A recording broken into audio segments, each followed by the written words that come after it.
Yo, what's happening? Hey, What's up, man? how you doing? Good. How are you? All right, can't complain. Hanging in there, living it up in the hot garage. Weather's got to be good where you're at, right? It's actually pretty nice here. A little bit of a breeze, maybe like mid 60s. Not really a cloud in the sky. Yeah, Yeah. you look dressed up. A Like little dressed up. cold. Yeah. Got the Philly flavor going. Guys, would you mind not barking? Thank you. Yeah, what kind of dogs do you have? I have a German Shepherd and I have a Lab Pit Bull mix. Nice. Okay. Yeah, Okay. rescues. Okay. Yeah, I had a German Shepherd when I was growing up. German Shepherds are great, man. He's an absolutely amazing dog. He just he's got every fucking orthopedic issue that a German Shepherd typically has. Is he old? He's like he's probably close to 12. I haven't had him his entire life. I've had him like the last 6 years, so I'm not even entirely sure. Okay. But he's got to be every bit close to that. I mean, he still gets around. I actually think my younger dog, which is 2, I actually think helps, like, because he like pushes them to play, and he gets up and he stays active that way. Right. I kind of feel like that's maybe why he's thriving, because otherwise I think he would have just laid around and eventually just fucking been like, I'm done. Yeah. We got an old dog right now. So and she doesn't have anybody to play with. So I don't know. What kind of dog you have? She's pit mix somewhere in there. Pit lab mix. We're not sure fully. I guess that's always hard to tell. Oh yeah, Yeah, dude, for sure. It's tough. I sometimes feel like having another dog definitely does help. Obviously they got to get along and all, but Right. in this particular instance, now I will say this, and I've said this to my wife. I mean, if it goes in the order it's supposed to, and my older dog does pass away before my younger dog does, the younger dog is definitely going to, I feel, sense some grieving, because he is very, very attached. Like, he follows him everywhere and is licking him constantly, and I'm like, Yeah. I know there's going to be a problem here with that. Right. Yeah. I don't know. So we're already talking about whether we would get another one. Yeah. I mean, I'm done. I'm done with dogs. I'm not getting another one for a long time. Fuck dogs, man. I understand. I forgot to feed my dog this morning, which is so fucked up because she doesn't. She now she eats twice a day. She used to never eat twice a day. So long story boring. I didn't feed her today, and there was vile everywhere. She was throwing up all over the place early this morning. Terrible. Yeah. She was probably got some stomach acid. Yeah, she started eating grass. Oh, that's always a thing too, no doubt. How was Tampa? It was gorgeous there, man. It was like 85. It rained a little bit towards the end for a little bit, but most of it was just. I never seen beaches like that. And from what I understand, and I didn't know this, apparently, like, the beach where we were at is considered like one of the best beaches in the entire country, which I had no clue. But white sand, just like I never saw sand quite like that before. Just real blue oceans, just beautiful. Wow. Okay. So you're living it up. You were at a wedding.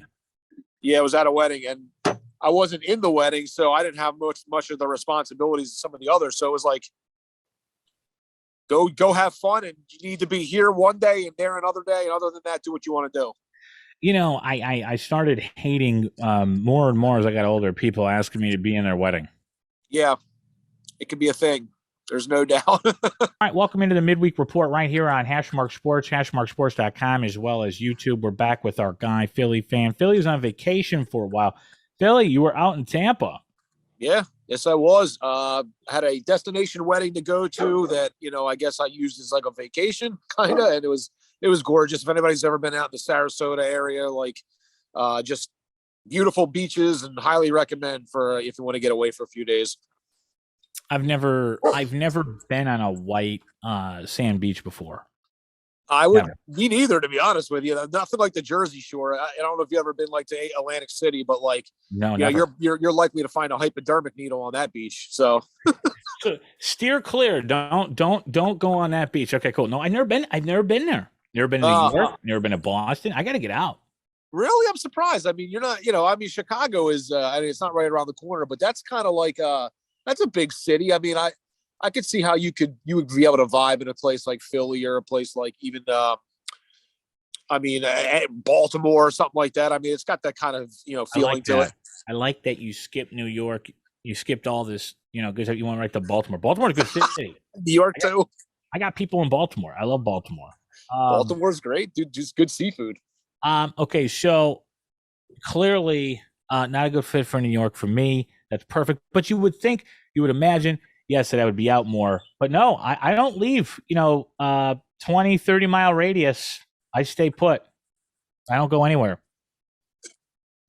I actually can understand that. I'm a little bit of a homebody also, but that probably is has a little to do with like what I do. It's hard to shut this shit off, especially when you're capping sports literally every day. It's literally every day. It runs right into the next day. And as soon as the card's done, you're going right there. You start to look at the plays for the day, after that. And it's hard to get away. It was actually hard for me to get away from it when I was there, but being in a different state, like I had no inability to really bet anyway. My books are, they geolocate you. They know where you're at. And it's like, I wasn't going to open up another book just to bet so I could bet in Florida. But, yeah, man, I think it's hard to shut it off sometimes, but sometimes I think you got to get away. I think it's good, but I get where you're coming from. I stay at home quite a bit myself. So let's talk a little bit about that. You've been playing baseball for how's baseball been for you? Baseball has actually been great to start. Got off really, really hot. Last week I had a little up and down week, but we're right back on it again this week. It's weird. It's a weird sport because like in the beginning you saw like totals would be where they normally were. Balls weren't leaving. You were able to really capture a lot of those like underplays because, like the dead zone. But then now you're starting to see these totals drop where you're getting tons of 6.5s and 7s. And, it becomes a little bit more interesting because then you start looking at games, you look at numbers where it tells you a team should, rip a pitcher or whatever, and then nothing's happening. It's just, it's a strange start to the year as far as I think totals are concerned, but if you look, the favorites been winning quite a bit too. Okay. Some favorites, I was messing with those Sox at the beginning of the year, and then things kind of went sour / south when I got out of them because just dog shit. I mean, I saw it happen the other night. I mean, I think it was against the Guardians. Oh yeah, yeah. Bases loaded, Abreu up, just atrocious. Cubs are garbage at this point, from what I've seen. But I haven't been watching a lot. Not going to be, and just baseball is not my thing. And yeah, I remember you said that. Yep. Yeah, NFL. Plenty of people like baseball. So I just wanted to know if you were seeing anything. And you mentioned that there are a lot of favorites covering things like that. Yeah, a lot of favorites. There was a lot of unders. I feel. When I'm under normal baseball, I bet. I mean, don't get me wrong. I'll bet money lines, and I look at a lot of totals. Though I do a lot of totals, over unders, a lot of even like team totals. I like to look at that as well.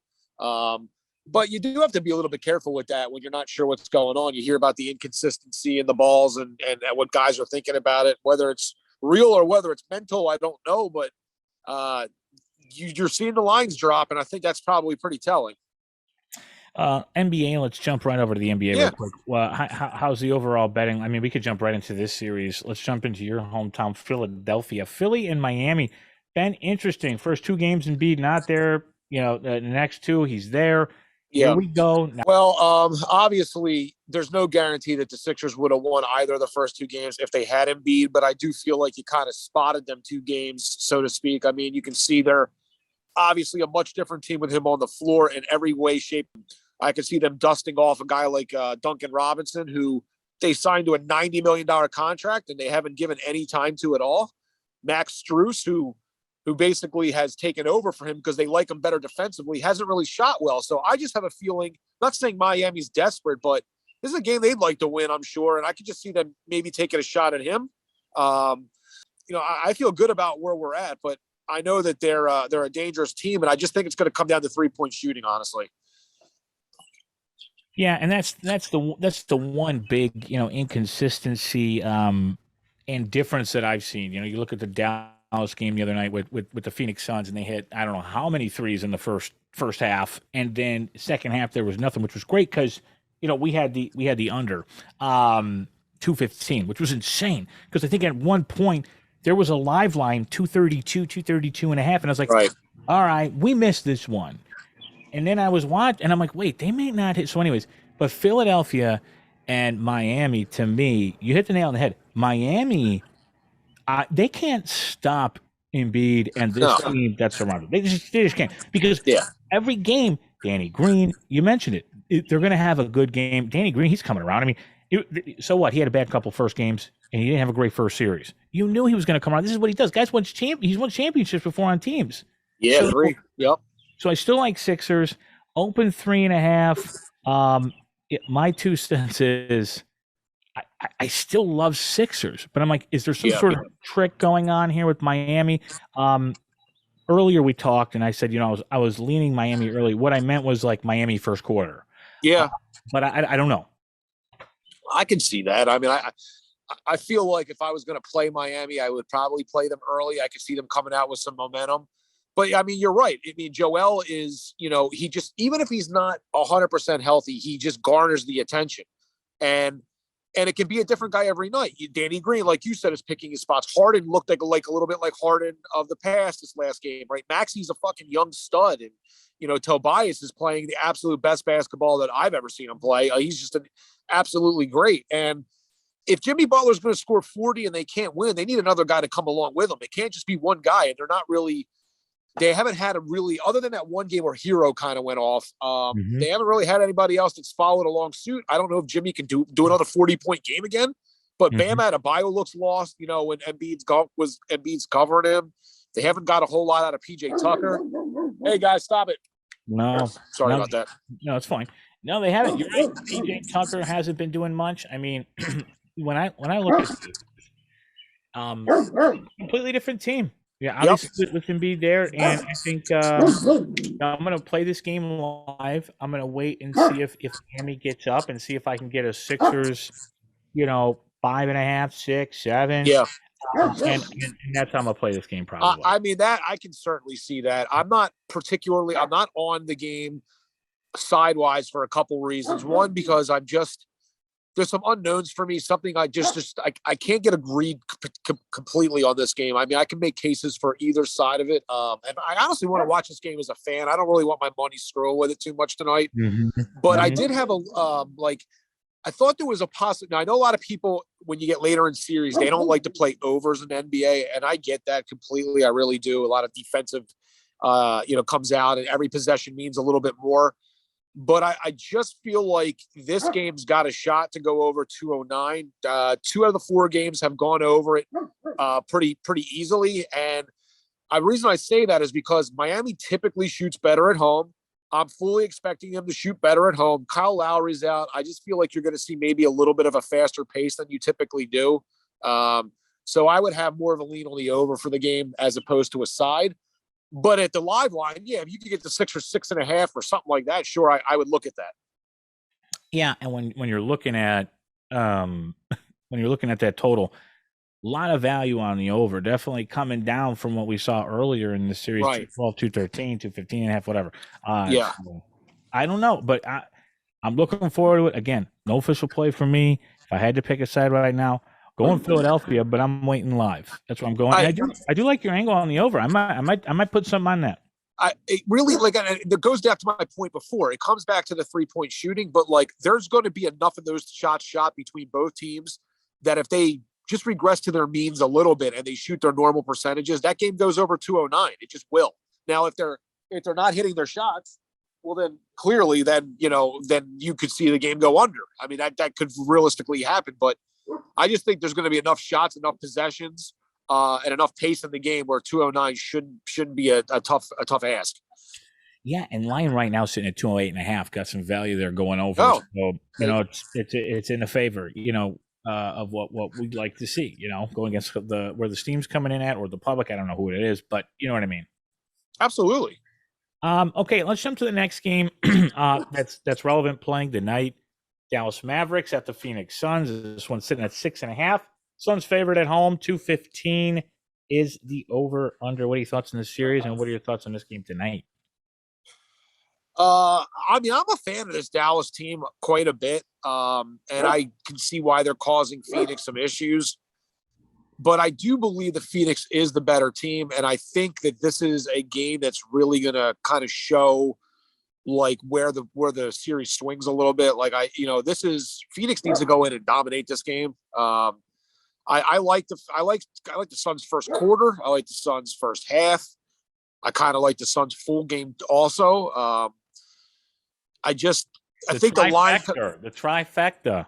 Yeah, I think the line's kind of telling. I mean, it's pretty strong in the favor of Phoenix. I mean, obviously anything is possible, and I can give you reasons why Dallas could cover. But, if I'm putting my money on the games, that's where I'm going. I'm going Phoenix early and often. Yeah, Phoenix needs a game like this. Phoenix needs a game where they can come out and dominate. I feel like I'm going to say this all the time. They got fucking cheated out of that goddamn last game. Bullshit game. So I get it. NBA wants a little bit, more watch time.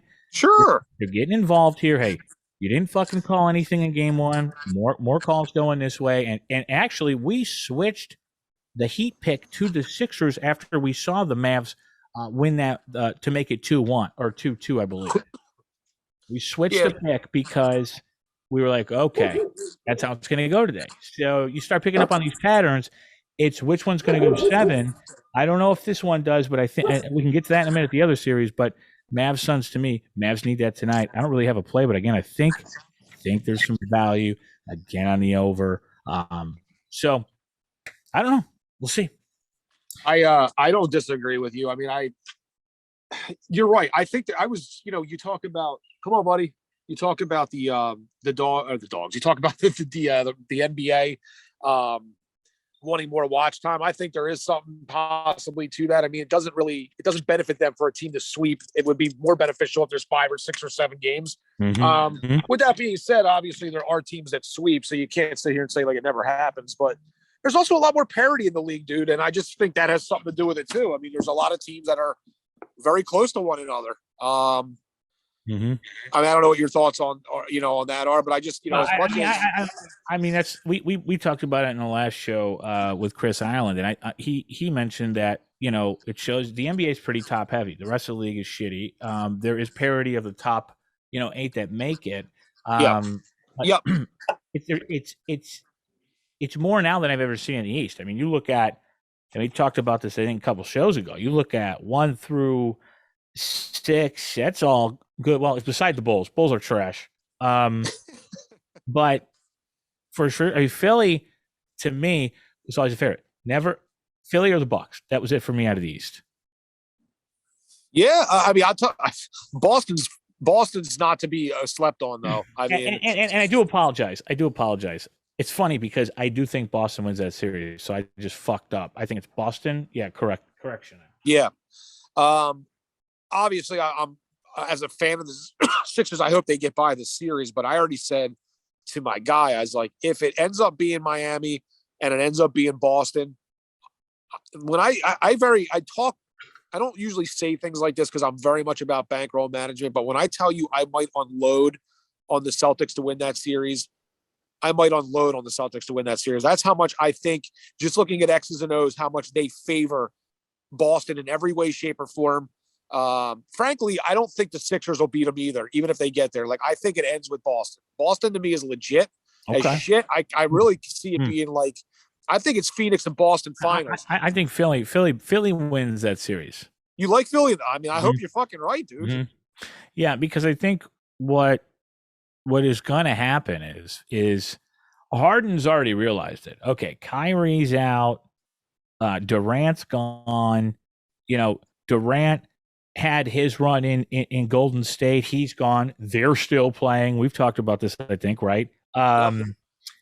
And Harden's like, yo, I'm about to prove that. And I think they're going in with the game plan every night.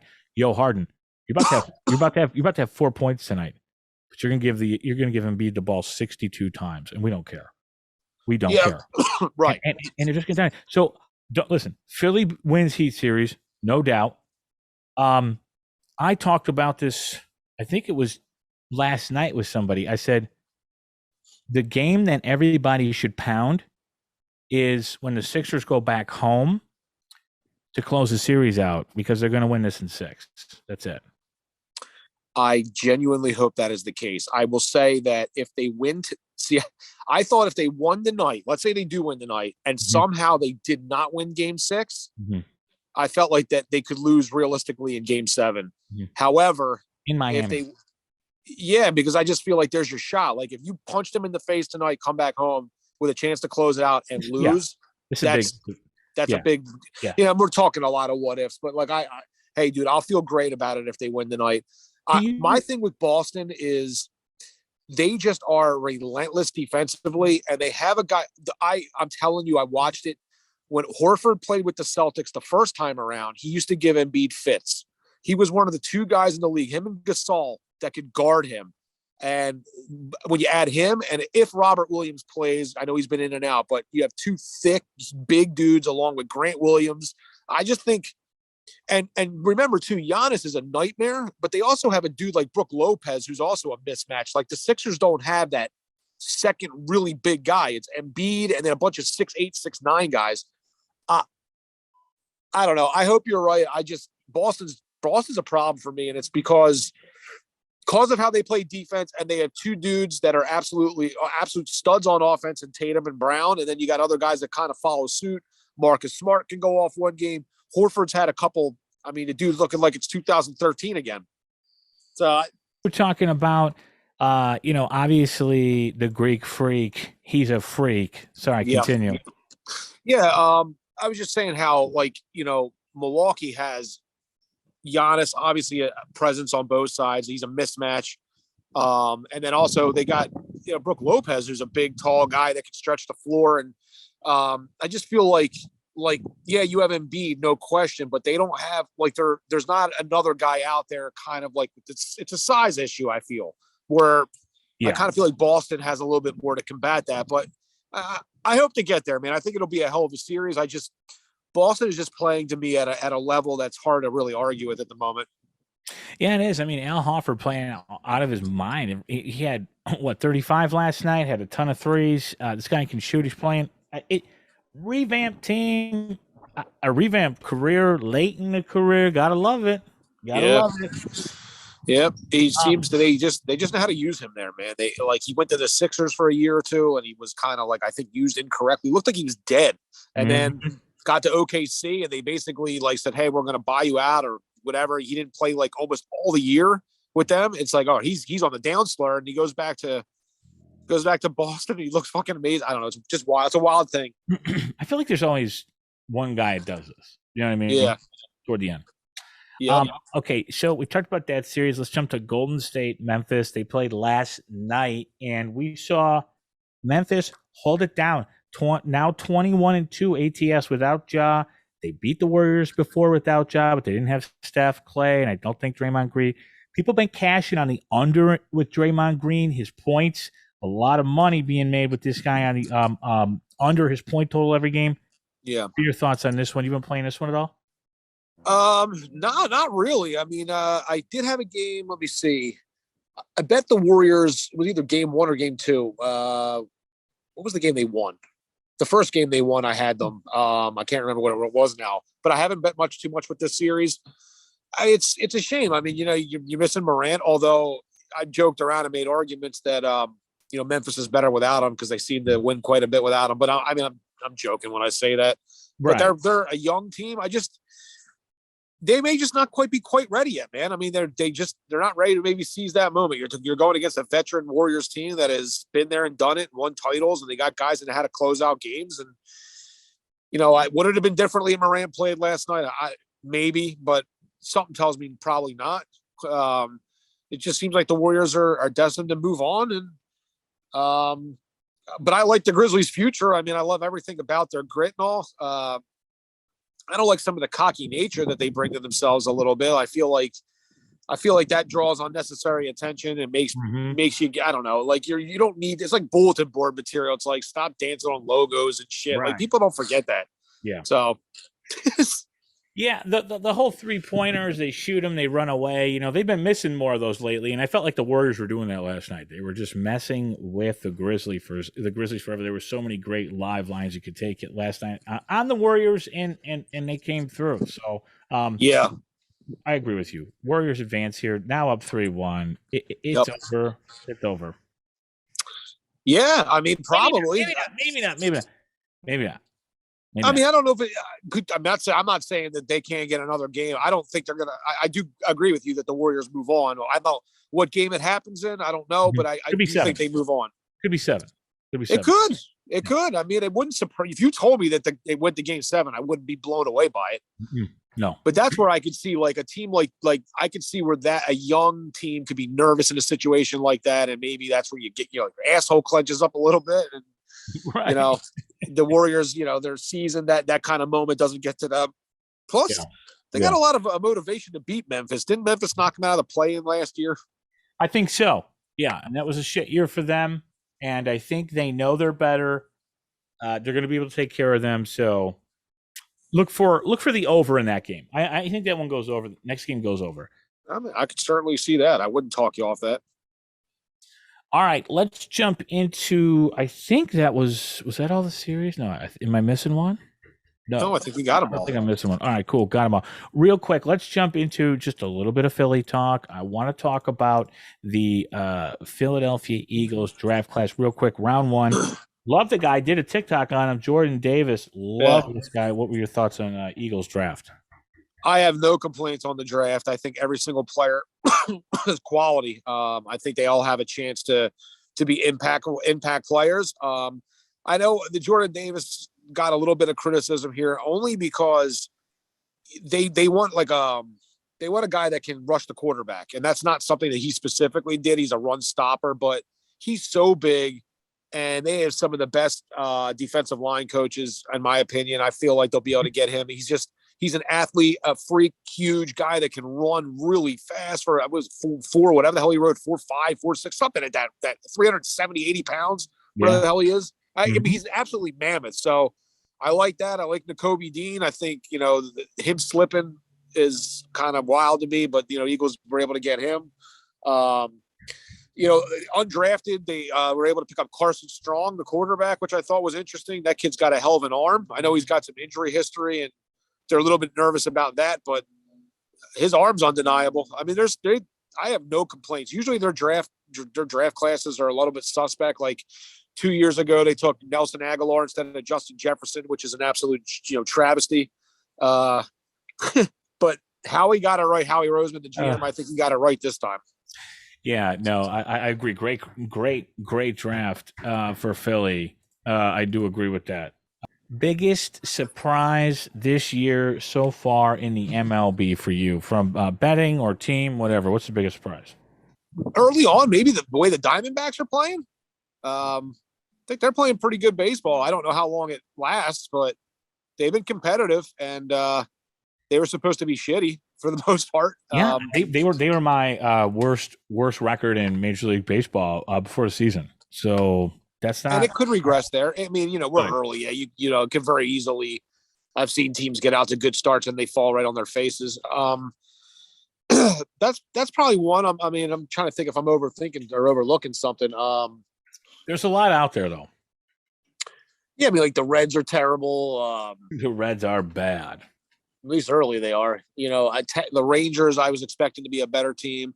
I actually have a little bit on their I don't do a lot of futures bets, but I put a little bit on their over, I think it was 68.5 wins. I'm trying to remember how many it was now. Something like that. I mean, they just signed, Seager and Marcus Semien, revamped their pitching staff a little bit. And I still think that number is a little low, but we'll see. I mean, they've been playing better recently. They got off to a slow start.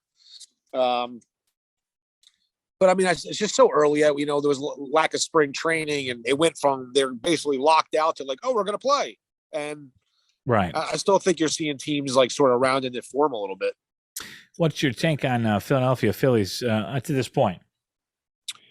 Early, been a little bit disappointed with the offense, but I guess it's probably to be expected. I mean, if you look at them last night, they were great. Last night is more what I expect, not necessarily for them to score 9 runs, but for them to have guys on base, Castellanos and Harper, Real Muto, Hoskins. They got a really good lineup, and they should hit.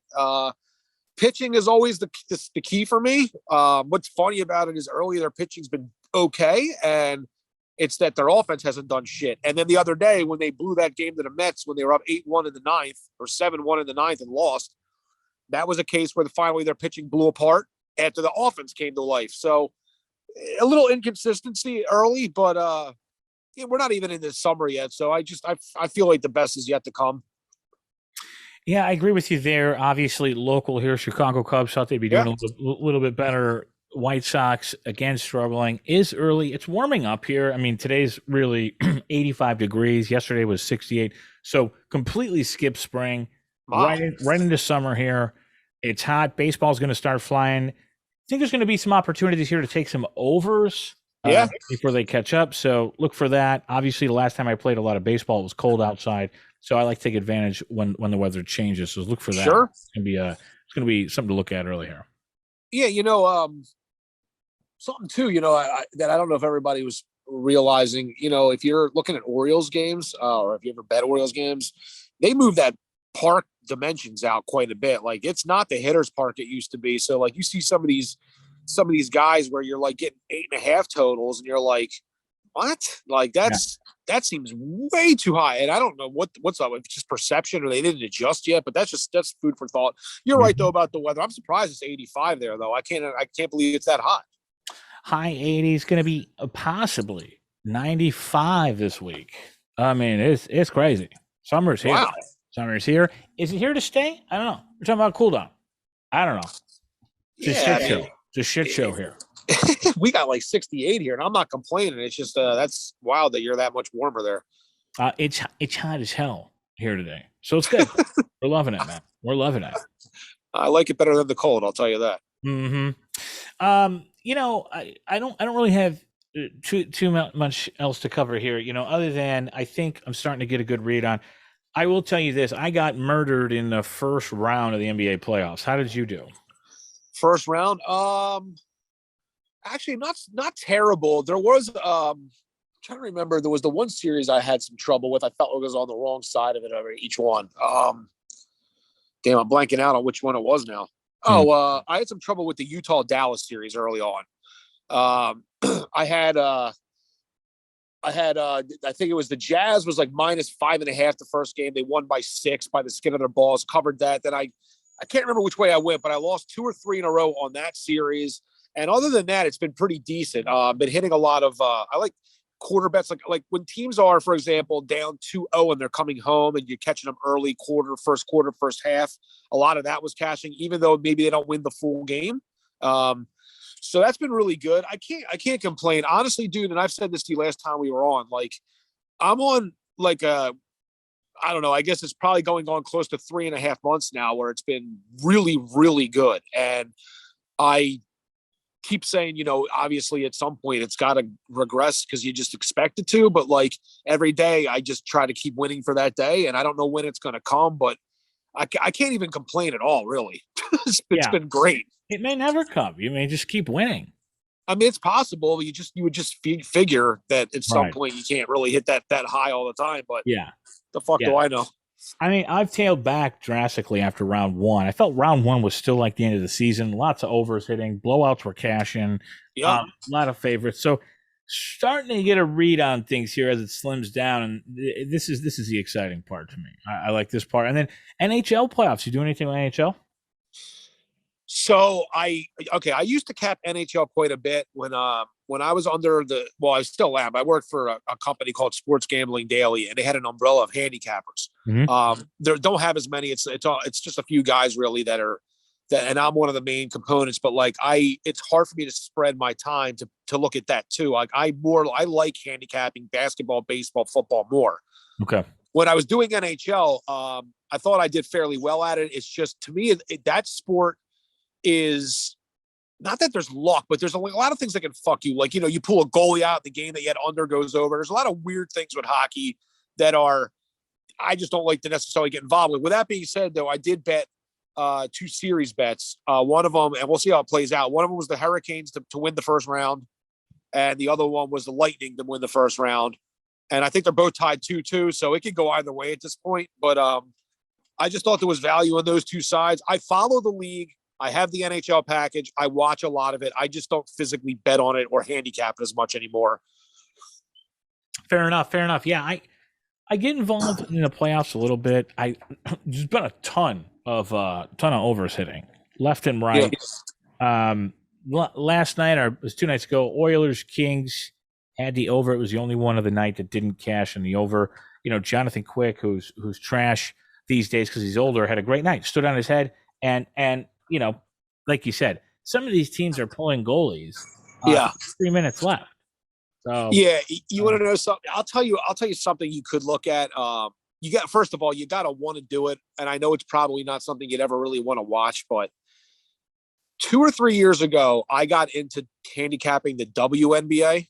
Mm-hmm. Okay, I will tell you straight up that if you're willing to spend some time with that, you can crush that basketball. If you're willing to watch women's basketball, that's what you're saying. If you're willing to watch it, if you're willing to pay attention to what's going on, yes. I was like 42-16 in like 58 bets 3 years ago, but this is when I had more time to do it. Mm-hmm. There's just a lot of, I don't know if it's because the books, I'm not saying the books aren't paying attention. I just think there's looser lines. Maybe people don't bet it as much or don't care as much, but right. There's definitely angles to attack. But you see, for me, and it's a fine line. Like I used to present the NBA to a WNBA to a lot of the guys that follow me, and they'd be like, "Fuck this shit. I don't want to bet that shit." And it's just like you lose people. Like they don't want anything to do with it. And I'm like, why do you care if it's making you money? I'm not paying for. As long as you start winning, that's stupid for them to leave. Oh, I totally agree. And they'd be like, I'm not fucking paying for WNBA. So like you have to start catering to like what your audience is, right? So I'd pay for local Little League if you knew what the fuck was going on. Yeah, exactly. Well, and I think I told you this, like when we went into quarantine and there was no sports on, I was handicapping the KBO, which is the Korean baseball organization, which is why not? It's baseball. The numbers still translate, Mm-hmm. Mm-hmm. But yeah, when you start telling people you're fucking handicapping, women's basketball, some guys are just like, I don't want to watch that. I just don't give two shits about it. So it is what it is. But that is a league you can make some money in.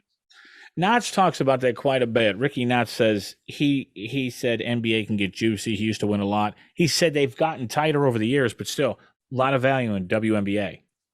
Yeah, I just think it comes down to like it's the same premise I have when I'm betting college. Like, everybody wants to bet Duke and Kentucky, but look at like, I don't know, a small school like Texas Chattanooga.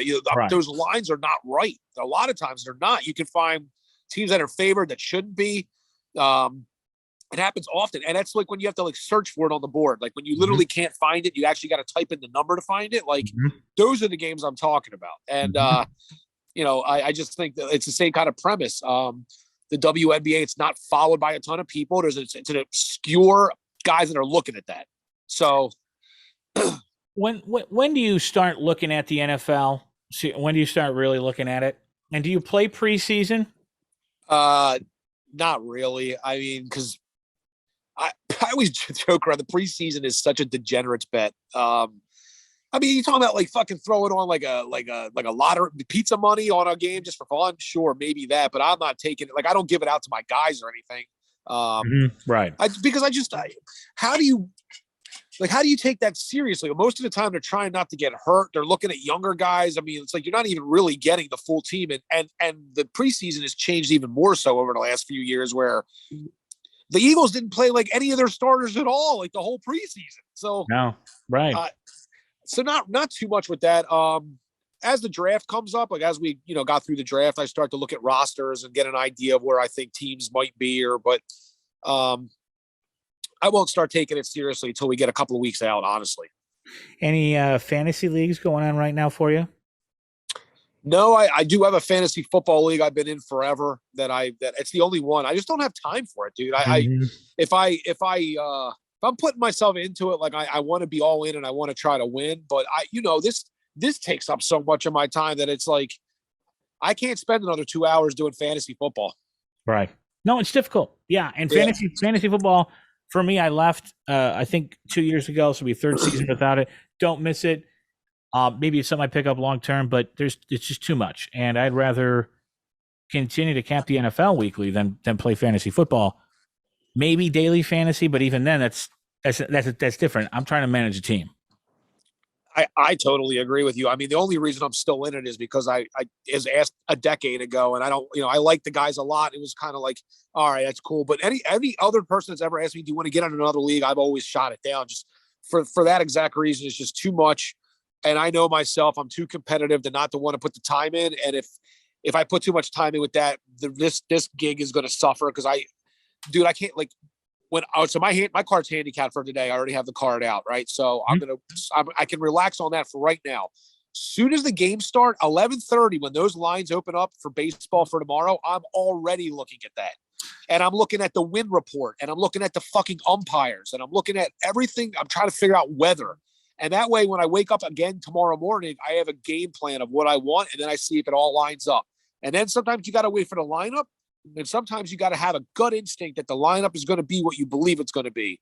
And that just takes so much fucking time to do.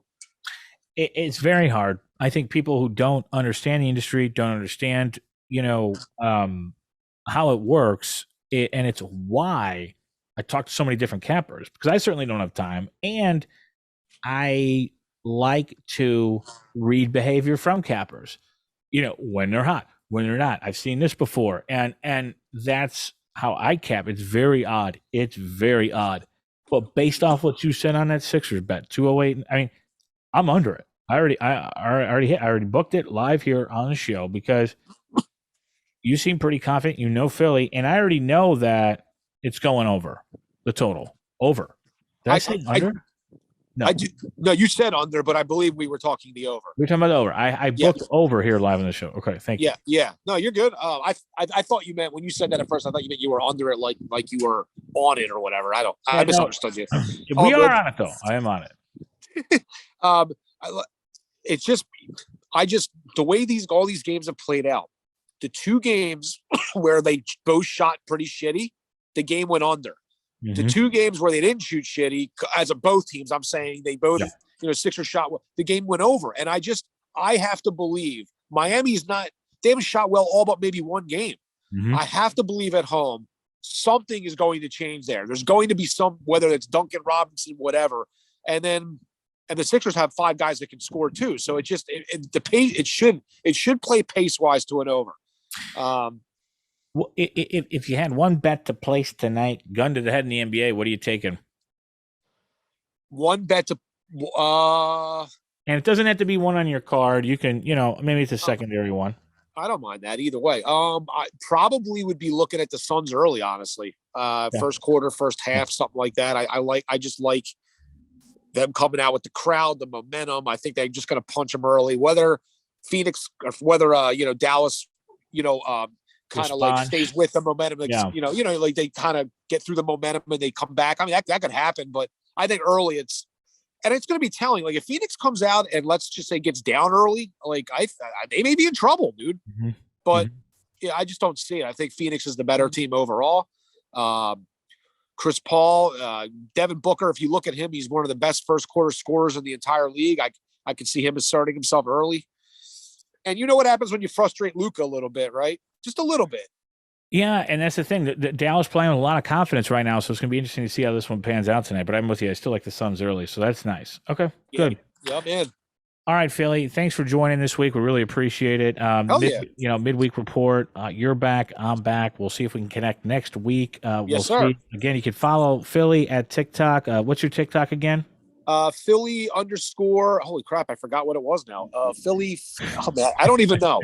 If you search Philly Fan 215, it comes up.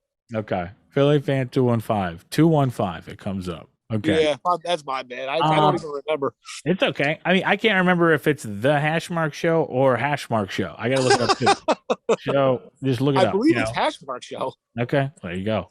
All right, cool. If they want to find you on Twitter, where are you at? Philly Fan SGD. All right. Any Instagram stuff going on or no? I do have an Instagram. I'm just not really on it too much now. Okay. Twitter and TikTok have been the two I feel like most advantageous platforms. All right, perfect. That's going to do it. I'm going to disconnect here. Again, thanks for joining. You're I got to welcome, run. brother. I know you got to run, and we'll talk soon, all right? Yes, sir. Thanks for having me. I'll talk to you soon. Thanks, Phil. Listen, see you. See you, man.